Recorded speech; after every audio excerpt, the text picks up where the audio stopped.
khuruju Dajjal, keluarnya Dajjal. Tidak ada fitnah yang lebih besar dibandingkan khurujud Dajjal. Makanya Nabi SAW mengatakan, kalau seandainya aku hidup dan Dajjal dimunculkan juga hari ini, aku yang akan membunuhnya. Tetapi kalau seandainya Dajjal itu keluar sementara aku sudah mati, maka kalian akan menghadapi Dajjal masing-masing. Kullu nafsin dha'iqatul maut. Maka setiap jiwa pasti mengalami kematian. Karena tidak ada yang bisa membunuh Dajjal kecuali seorang Nabi.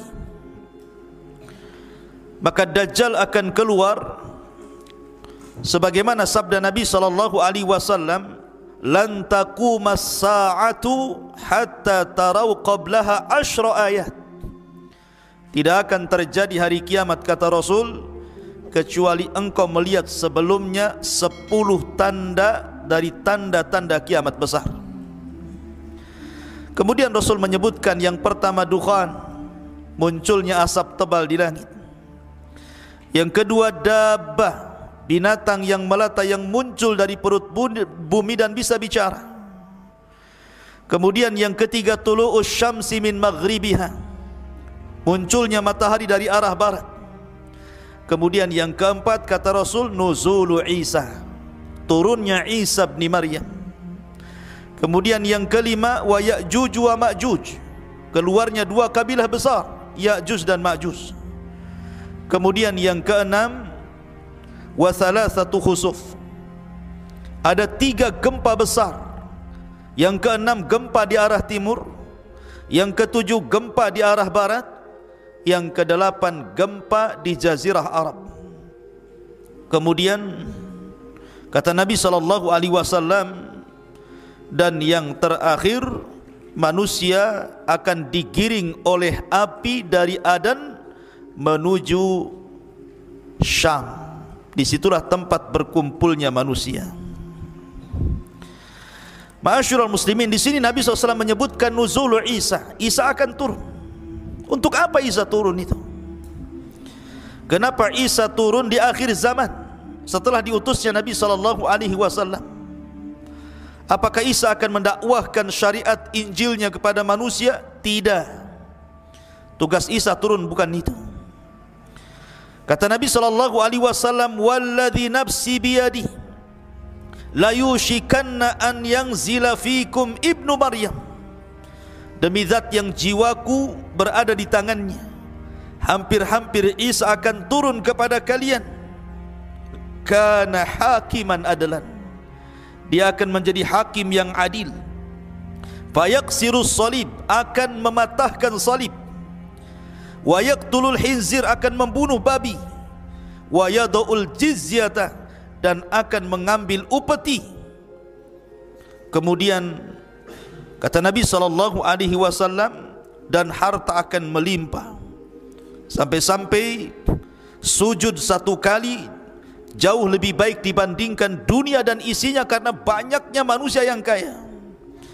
Kemudian Abu Hurairah radhiyallahu anhu mengatakan, in syi'tum, kalau kalian mau, bacalah ayat wa im min ahlil kitab illa la yu'minanna bihi qabla mautihi, dan nanti di akhir zaman sebagian besar ahli kitab akan masuk ke dalam Islam berkat dakwah Isa sebelum kematian Isa bin Maryam. Maka Isa ada hubung kait dengan kaum muslimin, karena dia yang akan membantu perang melawan Dajjal. Ketika kaum muslimin dipimpin oleh Muhammad ibn Abdullah atau dikenal dengan Imam Mahdi melawan tentara Dajjal yang diikuti 70.000 orang-orang Yahudi Aspahan lengkap dengan atributnya, tidak sanggup melawan mereka.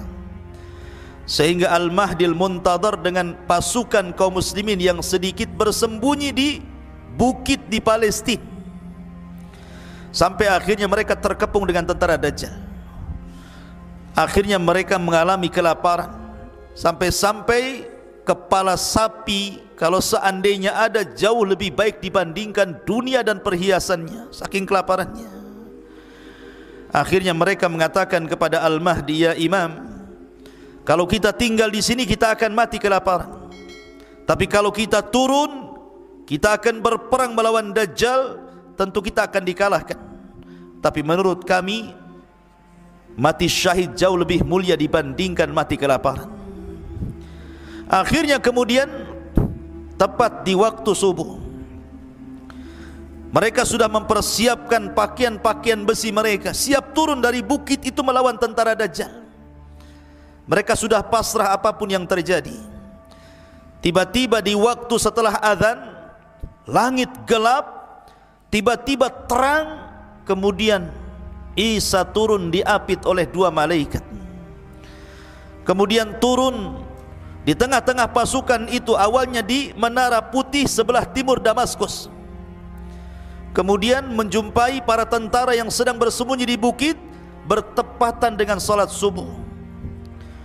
Karena Imam Mahdi sudah tahu ciri-cirinya sebagaimana sabda Nabi SAW, maka kaum muslimin tahu itu adalah Isa bin Maryam. Maka Imam Mahdi mengatakan, taqaddam ya Ruhallah, silahkan kau jadi imam salat kami wahai Isa bin Maryam. Tapi Isa menolaknya dan mengatakan, setiap kaum ada pemimpinnya, engkaulah yang maju jadi imam. Maka Imam Mahdi pun menjadi imam. Kemudian Isa solat di belakang Imam Mahdi mengikuti syariat Rasul sallallahu alaihi wasallam.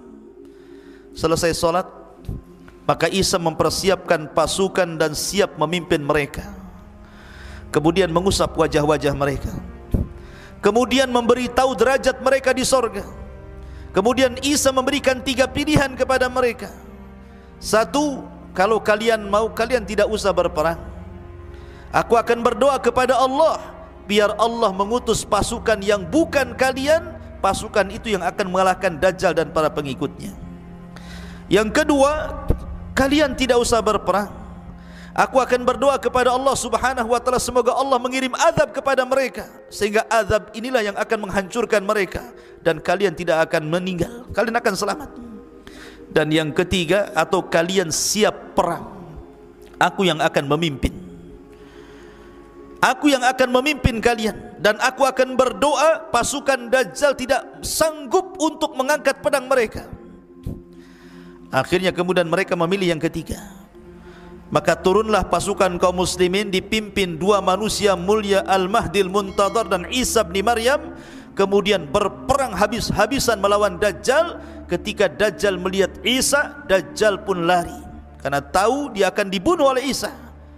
Lari ke barat, dikejar ke barat. Lari ke timur, dikejar ke timur.